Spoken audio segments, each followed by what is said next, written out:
Lucy Green stood on a precipice. Really, she sat on a bar stool contemplating her drink while she waited for her boyfriend Caleb, who was working late, again.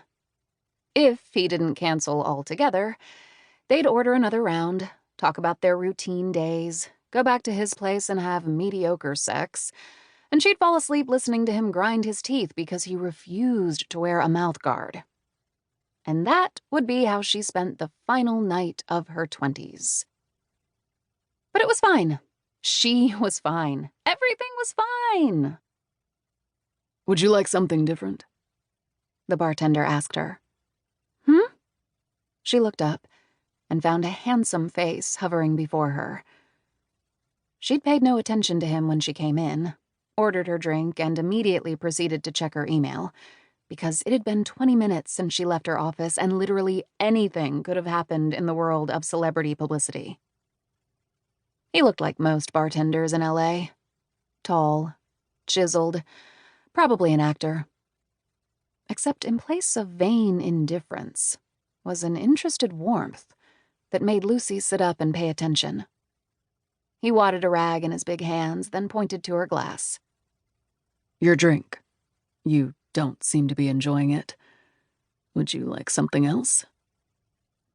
She looked down at her martini and saw 2 olives staring back at her like skewered eyeballs.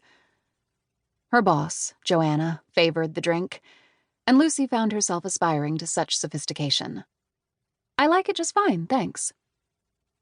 He snorted a laugh. "That's a lie. You've taken 2 sips. He leaned in and whispered like he was telling her a secret. And I make really good martinis." Lucy's lips quirked, and she realized that she actually didn't care for a martini, though she aimed to someday be as classy as Joanna, a woman she greatly admired. Perhaps her beverage choices were not the means to that end.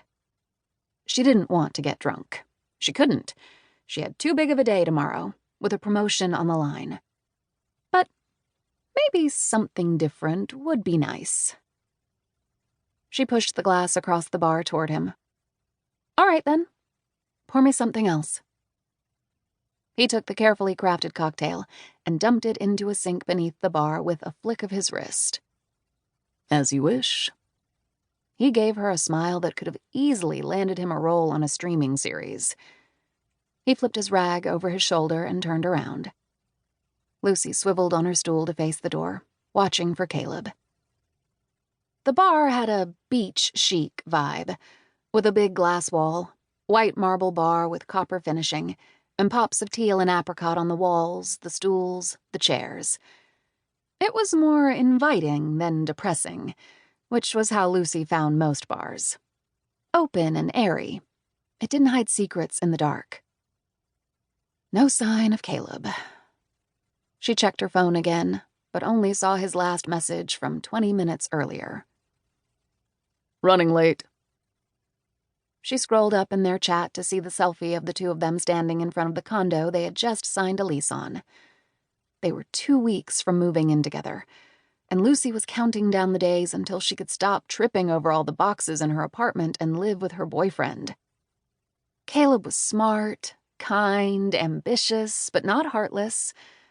Sometimes she couldn't believe he checked so many boxes.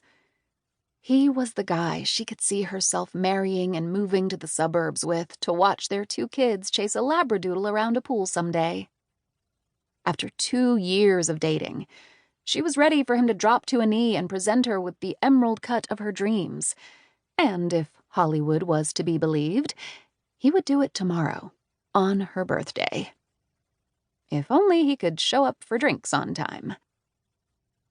She distracted herself from waiting by scanning social media to make sure everyone was behaving. It was the best source for any breaking client drama.